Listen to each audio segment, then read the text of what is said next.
ना ना ना रेड सिग्नल किसके लिए? ओवैसी के लिए। तभी ना चिरौरी पर चिरौरी कर रहे हैं। तमाम विनती, आरजू, गुहार मतलब कुछ काम नहीं आ रहा है। निर्मोही हो गए हैं लालू जी, तेजस्वी। यह भी एक होता है तरीका मदद करने का, मदद पहुंचाने का। सर जबकि दहाड़ते थे कि ये 4 का बदला 40 से लेंगे। हम लोग चाहते हैं कि सेकुलर पार्टियां एक साथ रहें और वोटों का बंटवारा नहीं। इतना हाथ जोड़ना, पैर पकड़ने की स्थिति में है वो। अब क्या करें ये लोग? तो इसका मतलब है कि इस बार लग रहा है राजद भरोसेमंद है कि अल्पसंख्यक वोटों में बिखराव नहीं होगा। कोई चाल तो नहीं है कि जो बीजेपी की बी टीम कह करके तंज कसा जाता है। मनोज झा ने तो एकदम खुल के कह दिया। दाग हटाने के लिए, अपने वोटरों को एक संदेश देने के लिए कि देखिए हम तो बिखराव नहीं चाहते थे। यह भी एक कारण है, क्योंकि मात्र 0.3% से सरकार बनने से वंचित रह गई। ये सियासी नौटंकी नाटक जो चल रहा है, ये कह रहे हैं हमको शामिल कर लीजिए। जब तक हैं धरा पर तब तक रहेंगे। पनोरमा ग्रुप, जो सोचता है वो करता है। नमस्कार, आप देख रहे हैं न्यूज हाट। मैं हूं चंदन झा। ना ना ना रेड सिग्नल किसके लिए? ओवैसी के लिए। किसकी तरफ से? तो आज इसी को समझिए। और इस पर हमारे साथ बात करने के लिए हैं वरिष्ठ पत्रकार अजय मिश्र। सर आपका इस कार्यक्रम में स्वागत है। धन्यवाद चंदन जी। सर, ओवैसी बहुत उम्मीद लगा के बैठे हैं कि लालू जी जो हैं अपने गुट में, माने गुट मतलब गठबंधन में शामिल कर लेंगे। तमाम विनती, आरजू, गुहार मतलब कुछ काम नहीं आ रहा है। निर्मोही हो गए हैं लालू जी, तेजस्वी। देखिए, असदुद्दीन ओवैसी की इस बार हिम्मत पस्त है बिहार में। सर जबकि दहाड़ते थे कि ये 4 का बदला 40 से लेंगे। हारते थे बिहार में, लेकिन इस बार हिम्मत जो है उनकी पस्त है। महागठबंधन के प्रति मुसलमानों का जो रुझान है वह देखकर वह परेशान है। अच्छा। तभी ना चिरौरी पर चिरौरी कर रहे हैं कोई राजद पूछ नहीं रहा। राजद से। यहाँ तक बोले, धमकी भी दिए। अख्तरुल ईमान जो एकमात्र विधायक हैं यहाँ अभी अब करता धरता है असदुद्दीन ओवैसी की पार्टी की, AIMIM की, उन्होंने बीच में धमकी भी दी कि तीसरा मोर्चा बना लेंगे। और वह धमकी भी जब काम नहीं आई तो उन्होंने फिर से लालू प्रसाद जी को चिट्ठी लिखी कि हम कमो सीट पर लड़ जाएंगे, हमको अब महागठबंधन में शामिल रखिए। लेकिन मनोज झा, आज राजद के प्रवक्ता, सांसद, उन्होंने पटना में साफ कह दिया कि अगर भाजपा को शिकस्त देना है, एनडीए को शिकस्त देना है, तो असदुद्दीन ओवैसी की पार्टी चुनाव नहीं लड़े। यह भी एक होता है बिहार में अपना आंख मूंद ले। आंख मूंद ले। अच्छा। यह भी एक होता है तरीका मदद करने का, मदद पहुंचाने का।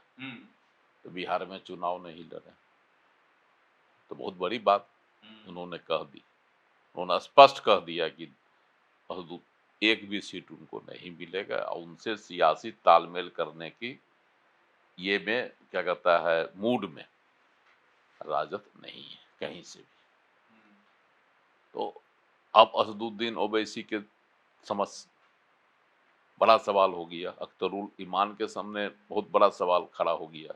अब करेंगे तो क्या करेंगे? क्या बिहार में चुनाव नहीं लड़ेंगे?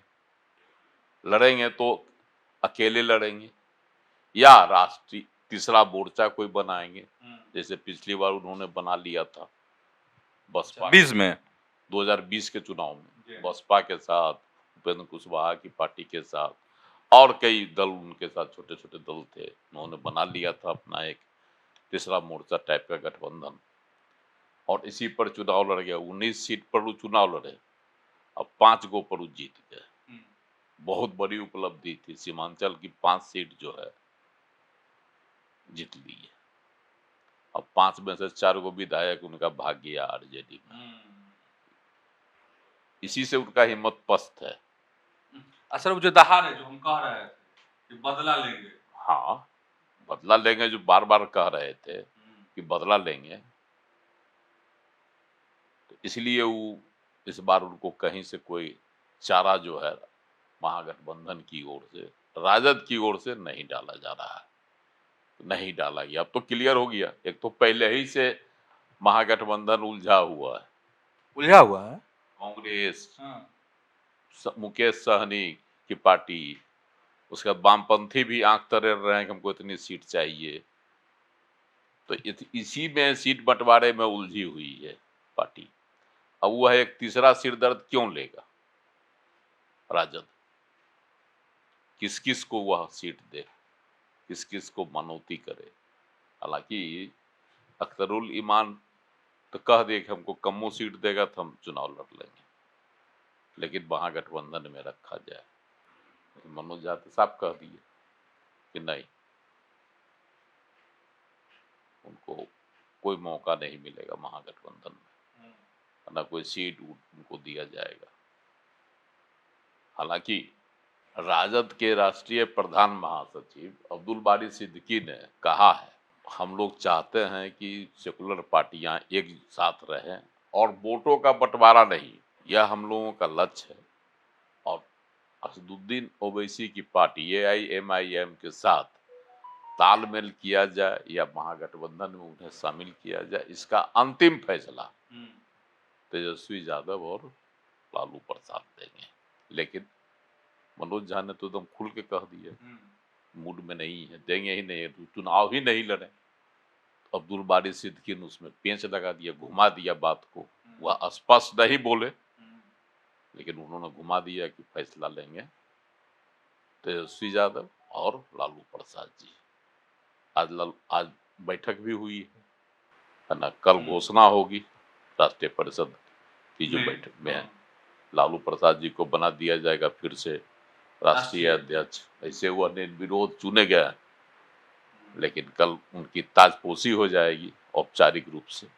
अभी तक तो अनौपचारिक है, कल उनकी ताजपोशी हो जाएगी। और जब से पार्टी बनी है तब से लालू प्रसाद जी ही राष्ट्रीय अध्यक्ष हैं, तो आगे भी रहेंगे। जब तक हैं धरा पर तब तक रहेंगे पार्टी के राष्ट्रीय अध्यक्ष। लेकिन औपचारिकता है दिखाने का कार्यकर्ताओं के बीच में। आज होटल मोरिया में बैठक हुई, कल फिर इसकी घोषणा होगी। यह भी एक उसमें, हालांकि उन्होंने कहा पहले ही है, लालू प्रसाद जी तो दावे करते हैं। फिर इलेक्शन वाला जो चल रहा है पुनरीक्षण मतदाता वोटर वेरिफिकेशन वाला, मतदाता सूची का, उस पर उन्होंने कहा कि हम गुंडागर्दी नहीं चलने देंगे इन लोगों की, मतलब NDA वालों की गुंडागर्दी नहीं चलने देंगे, लालू प्रसाद ने कहा अपनी शैली में। अब आगे राष्ट्रीय अध्यक्ष बनने के बाद क्या क्या ऐलान करेंगे, क्या घोषणा करेंगे, वह तो कल पता चलेगा। अच्छा सर, अब क्या करना चाहिए AIMIM मतलब ओवैसी की पार्टी को बिहार में? इतना हाथ जोड़ना, पैर पकड़ने की स्थिति में है वो, अब क्या करें ये लोग? देखिए, अख्तरुल ईमान ने तो एक संकेत दे ही दिया कि हम तीसरा मोर्चा बना लेंगे, लेकिन यह भी संदेश दिया अल्पसंख्यकों में कि देखिए हम वोट का बंटवारा नहीं चाहते। हमने अंतिम दम तक कोशिश की महागठबंधन के साथ जाने की, अल्पसंख्यकों का वोट बिखराव नहीं हो इसके लिए, लेकिन महागठबंधन मतलब राजद ने इस प्रस्ताव को ठुकरा दिया। अंतिम लाचारी मेरी है चुनाव मैदान में कूदना, और इसके लिए हो सकता है तीसरा गठबंधन बना लें। कई ऐसी छोटी छोटी पार्टियां बैठी हुई हैं जो उनके साथ जुड़ जाएंगी, उन पार्टियों को फिर मिलाकर वो एक तीसरा मोर्चा बना ले, जैसा कि उन्होंने संकेत दिया था। अगर बना लेते हैं, चुनाव तो लड़ेंगे, ऐसा नहीं है कि AIMIM जो है पीछे हट जाए बिहार में चुनाव लड़ने से, क्योंकि सीमांचल में या मुस्लिम बहुल इलाकों में AIMIM की अपनी एक पहचान बन चुकी है बिहार में। पिछले चुनाव से यह साबित हो चुका है। तब सर, तब तो कहीं ये ओवैसी की सियासत तो नहीं है, कोई चाल तो नहीं है कि जो बीजेपी की बी टीम कह करके तंज कसा जाता है, तो उसका दाग हटाने के लिए, अपने वोटरों को एक संदेश देने के लिए कि देखिए हम तो बिखराव नहीं चाहते थे, हम इतना हाथ पैर जोड़े। हाँ, उसका तो यही संदेश, अब तो वह यही कहेगा, एआईएम जो अब तो यही कहेगी कि भाई हम बिखराव नहीं चाह रहे थे। हम पर जो तोहमत लगाई जा रही थी कि यह जो है भाजपा की बी टीम है, वह भी हम नहीं है। हम उनके साथ जाने के लिए तैयार, जीतते हैं तो उनकी सरकार को ही मदद देने के लिए तैयार रहता है ना भाई। जब जिस समय मतदान का समय आया था, विश्वास मत के समय में, मतलब बाहर से समर्थन दिया था। तो ये सब भी है, बावजूद इसके हमको अछूत की तरह रखा गया और कहा गया कि चुनाव ही नहीं लड़े। और मनोज झा ने तो यहाँ तक कह दिया कि उनका जो है वजूद जो है हैदराबाद में है। अरे वजूदे पे सवाल है। हाँ, बिहार में कुछ नहीं।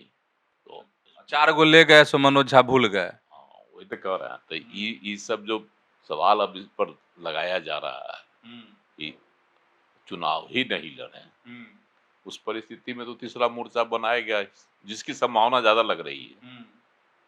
और तीसरा मोर्चा मैदान में कूदेगा, भाजपा भी चाह रही है कि कोई तीसरा मोर्चा कूदे, वोटों का बिखराव हो, खासकर अल्पसंख्यक वोटों का बिखराव हो, तो जीत मेरी थोड़ी आसान होगी। जो इस बार कहा जा रहा है कि नहीं, मुकाबला टफ है का है महागठबंधन में और एनडीए के बीच, तो वोटों का जैसे जैसे बिखराव होगा वह लाभ एनडीए को मिलेगा।